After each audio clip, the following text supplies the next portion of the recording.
tung. Sahur, sahur. The tung sahur. Of non-duality.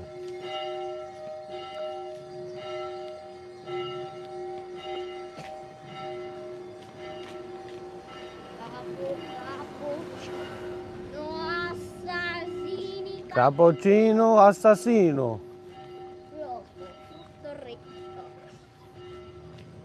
Hypnotize. Biker.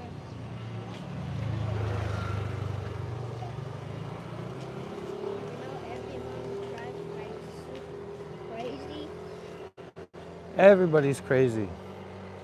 It's just that some people know it and some people don't. Except for children. Children, are you crazy?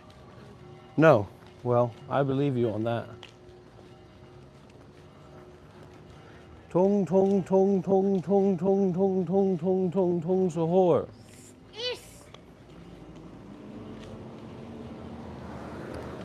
No. Sahur.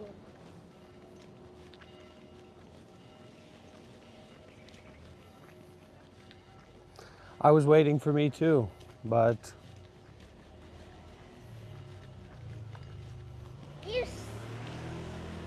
that's the art of letting go, isn't it? Whoa, yeah.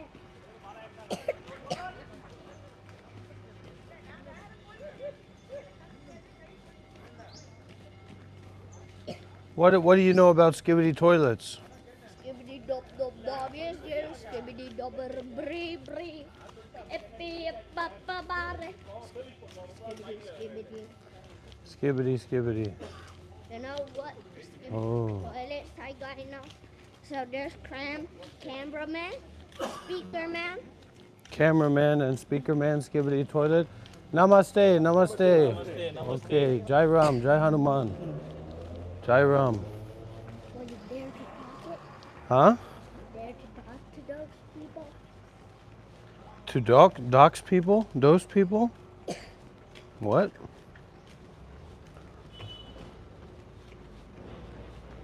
There's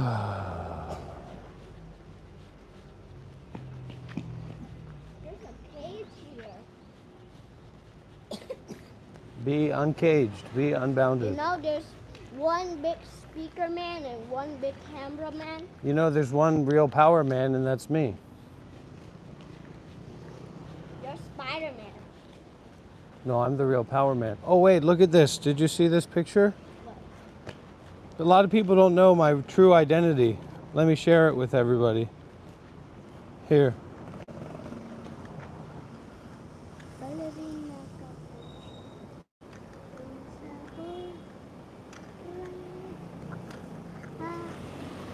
What, you're Superman? Well, that's the real power. I'm the real power man. Really? Yeah. Where's your dragon? I'm the real power man. My dragon is inside of the mind. This is how I exist in the minds of others and myself. The real power man, the true power man. Okay, stay close. We're getting into the dangerous environment of the streets of Malaysia. Road. Then take it left. Okay. I'm holding your hand. We're very close. The coffee shop is very close, so. You mean that one? No, not that one. This is a specialty coffee shop. For the. Wait, let me press that button. Okay, good idea.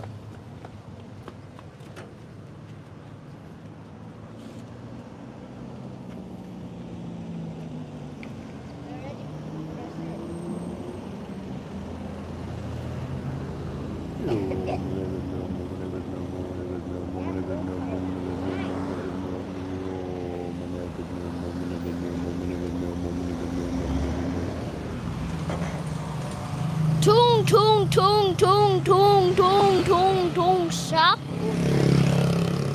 Is.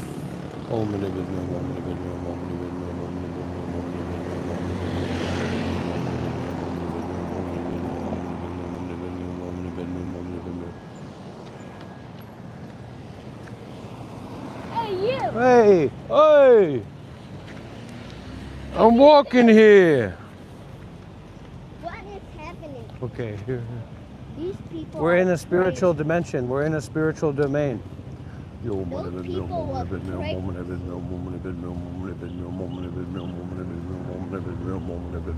We're breaking the laws of 5D consciousness. We're rewriting the time code. Can you say that? We're rewriting the time code? We're rewriting the time code. Can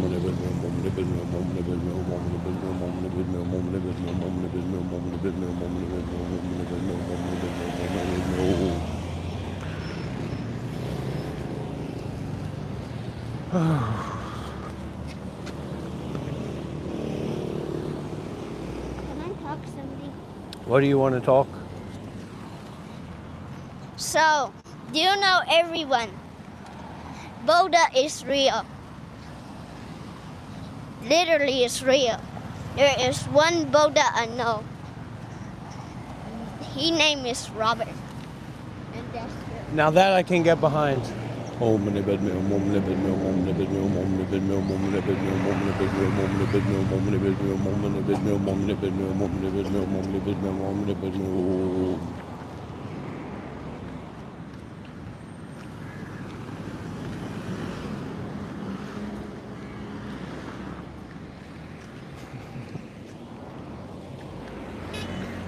Okay, let's go over here.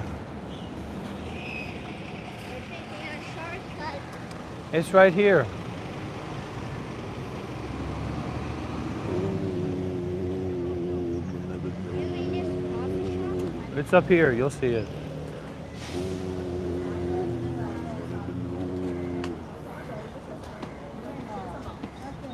We've got some interesting updates.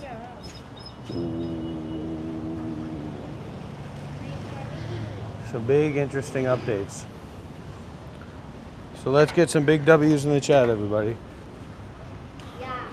And don't forget, everybody, subscribe.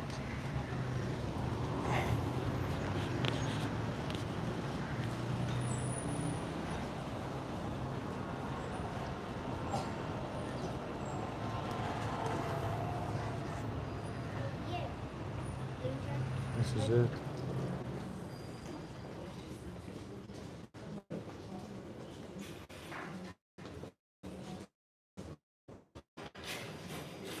Okay, sit down, Kevin.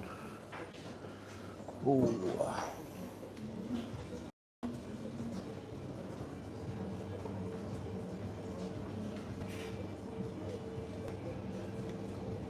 Hey, Levi. Hope you're doing good. Hope you're doing okay.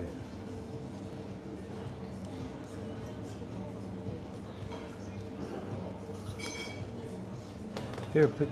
You want to see what you want, Kevin? What do you want me to call you? Mr. Whale? Okay. Mr. Whale. Okay, this is Mr. Whale. My name is Mr. Rob, or also known as the Real Power Man. Here, you can have the microphone. Okay, you pick. You want a smoothie or something like that? I can go for some Oreos. An Oreo frappe? Yeah.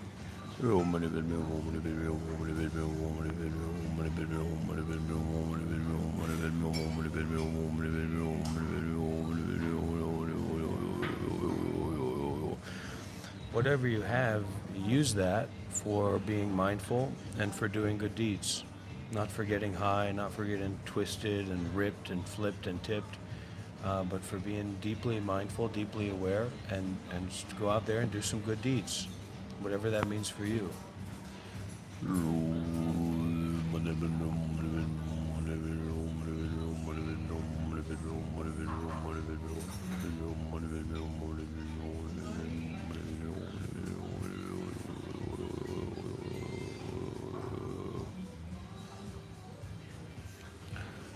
What about a cake?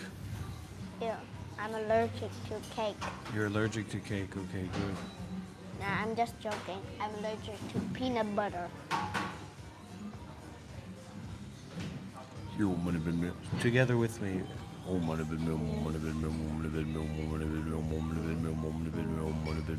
You can do it, you can do it. Just like Namotasa Bhagavato Arato Samazamudasa Namotasa Bhagavato Arato Samazamudasa Namotasa Bhagavato Arato Samazamudasa.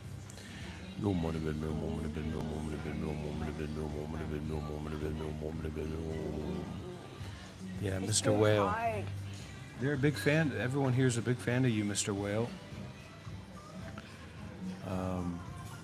Okay, you want to get to smoothie, right? Can you go order it? Okay. You just tell him you want the Oreo smoothie. Oreo smoothie. One Oreo smoothie. Yeah. Should I tell him? What? Let's go together. Hey, yo, there's a lot of tape.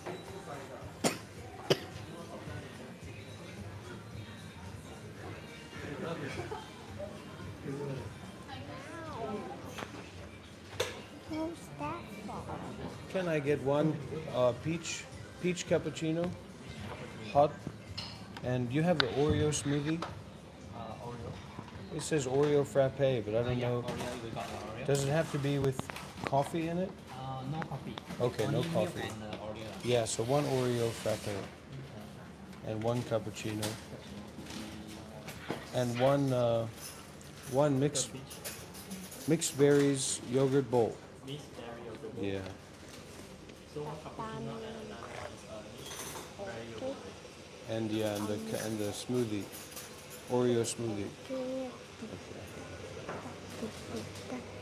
Can pay now. It's okay.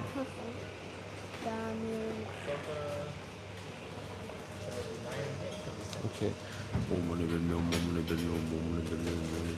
I pay with the.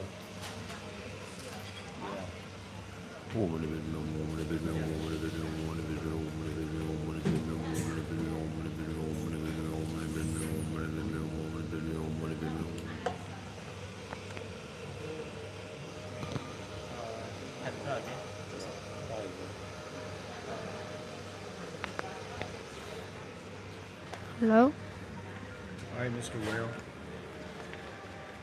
Wait for me, Mr. Rob. Can I call you a different name? You can give me a name. Pick whatever name you might want to. Pikachu.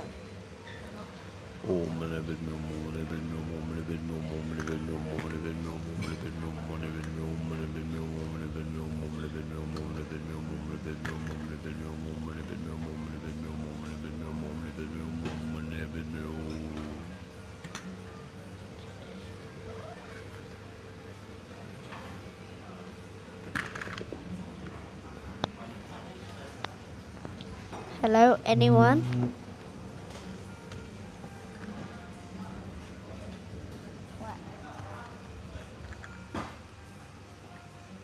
I'm not a monk anymore because I didn't know how to mind my own business.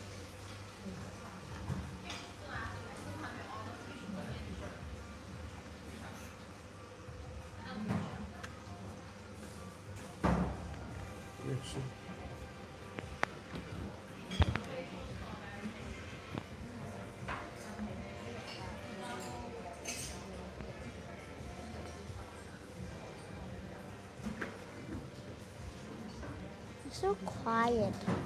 Maintain a state of mindfulness, maintain a state of awareness without attachment.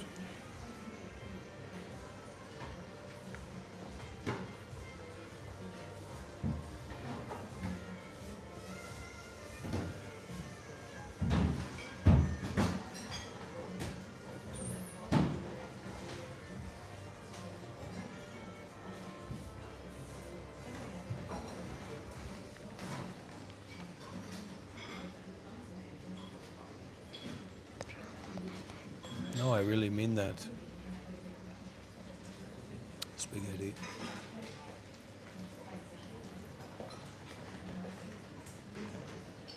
Is it everyone subscribing?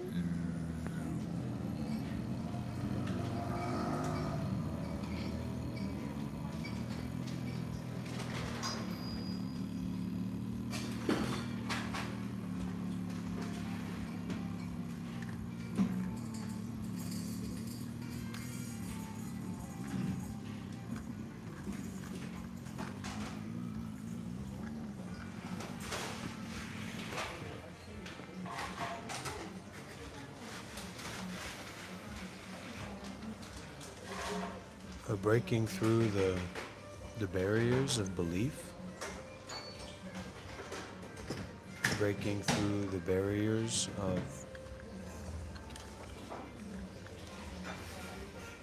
attachment to thoughts, attachment to ideas,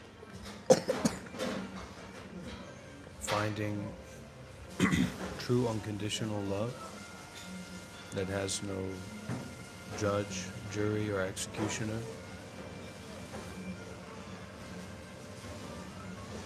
Considering about the truth.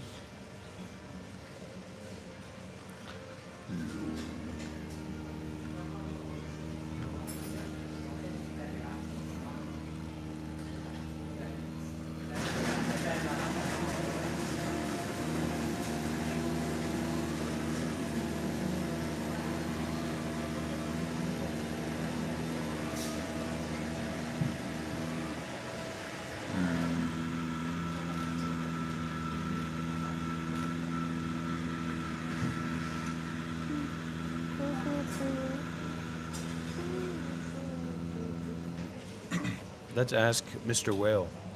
Mr. Whale, what are these sounds that I'm doing? What are those? That's the Buddha Danga sound. What is it?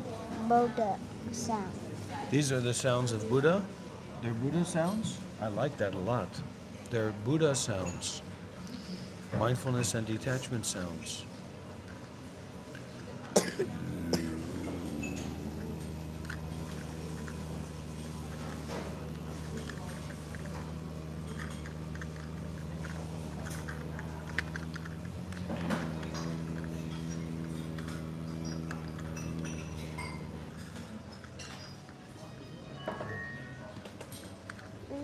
And don't be shy about. You try some? Don't be shy about not thinking. Don't be shy about asking a deep and meaningful question. And I try to share, but there's an old saying, you only get as much gold as you pull out. And what that means is that you have to give a lot to get something back.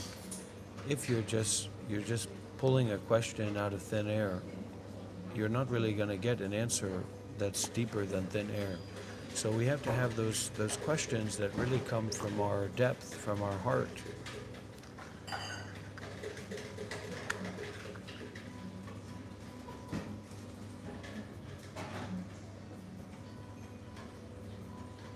To break through and to go beyond. To break through and to go beyond. Maybe we want to take a vacation eventually, right? But you're going to need a lot of blessings to make a vacation like that, to take a vacation like that. So Mr. Whale, you're really living up to your name. So what I mean by that is, instead of giving so much attention to taking a rest or consuming, or it's time for me to take a break, you can push a little bit more to go beyond your limit, to be a little bit brave, to be even more not thinking than you thought that you could originally.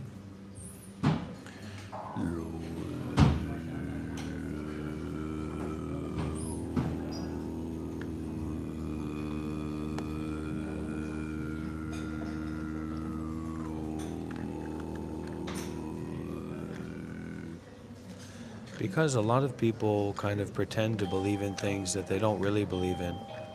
They're just going along with the emotions and the ways of other people. Look at this. All right, Mr. Whale. Always waiting for my treat too. Oh, thank you so much, sir. Very kind, very kind. wow. So on one hand, you show to the camera what we have on one hand. One hand. On one hand,